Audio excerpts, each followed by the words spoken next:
नमस्कार. शासनाच्या one state one destination या उपक्रमाच्या प्रभावी अंमलबजावणीसाठी जिल्हाधिकारी तृप्ती धोडमिसे यांच्या अध्यक्षतेखाली शुक्रवार 17 जुलैला जिल्हाधिकारी कार्यालयात प्राथमिक नियोजन बैठक संपन्न झाली. या बैठकीत सिंधुदुर्ग जिल्ह्याची पर्यटन क्षमता अधिक व्यापक पातळीवर विकसित करण्यासाठी विविध बाबींवर सविस्तर चर्चा करण्यात आली.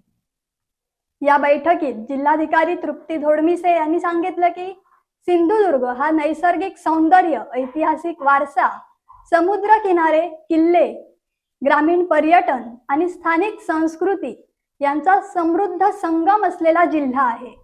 वन स्टेट वन डेस्टिनेशन या उपक्रमाच्या माध्यमातून जिल्ह्याची पर्यटन ओळख राष्ट्रीय व आंतरराष्ट्रीय स्तरावर अधिक प्रभावीपणे पोहोचवण्यासाठी सर्व संबंधित विभागांनी समन्वयानं काम करावं. प्रशासन आणि स्थानिक नागरिक यांच्या समन्वयातून हा उपक्रमाचा आराखडा बनविण्यात येणार आहे. या उपक्रमामुळे आपल्या जिल्ह्यातील पर्यटन वाढणार असल्याचंही त्यांनी सांगितलं.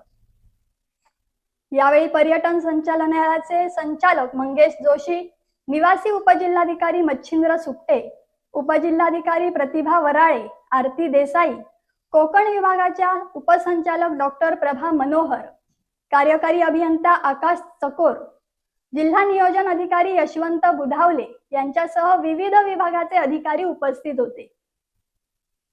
या बैठकीत पर्यटन स्थळांची निवड, आवश्यक पायाभूत सुविधा, पर्यटकांसाठी मूलभूत सोयी सुविधा, स्वच्छता, वाहतूक व्यवस्था, पर्यटन माहिती केंद्र, डिजिटल प्रचार, स्थानिक कला, खाद्य संस्कृती आणि लोकसहभाग या विषयांवर प्राथमिक स्तरावर चर्चा करण्यात आली.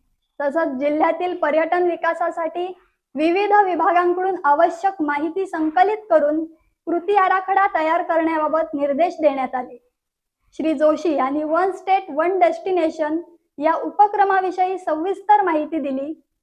प्रारंभिक नियोजनानंतर संबंधित विभागांकडून सविस्तर प्रस्ताव प्राप्त करून पुढील टप्प्यात व्यापक कृती आराखडा निश्चित करण्यात येणार असल्याचं बैठकीत सांगितलं. वन स्टेट वन डेस्टिनेशन या उपक्रमामुळे सिंधुदुर्गची पर्यटन ओळख अधिक बळकट होऊन स्थानिक रोजगार, उद्योजकता आणि आर्थिक विकासाला चालना मिळेल असा विश्वास त्यांनी व्यक्त केला. यावेळी अमित कामत यांनी या उपक्रमाविषयी सविस्तर सादरीकरण करून आगामी काळात राबविण्यात येणाऱ्या प्रकल्पांविषयी माहिती दिली. या प्राथमिक बैठकीत सिंधुदुर्गच्या पर्यटन विकासाला अधिक चालना देण्यासाठी नाविन्यपूर्ण संकल्पना, पर्यटन सर्किटची निर्मिती, स्थानिक पर्यटन स्थळांचं ब्रँडिंग आणि पर्यटकांचा दर्जेदार अनुभव वाढविण्यासाठी आवश्यक उपाययोजनांवर भर देण्यात आला. तसंच जिल्ह्यातील पर्यटन क्षेत्राशी संबंधित विविध संस्था आणि संघटनेच्या प्रतिनिधींनी या उपक्रमाबाबत त्यांची मतं मांडली.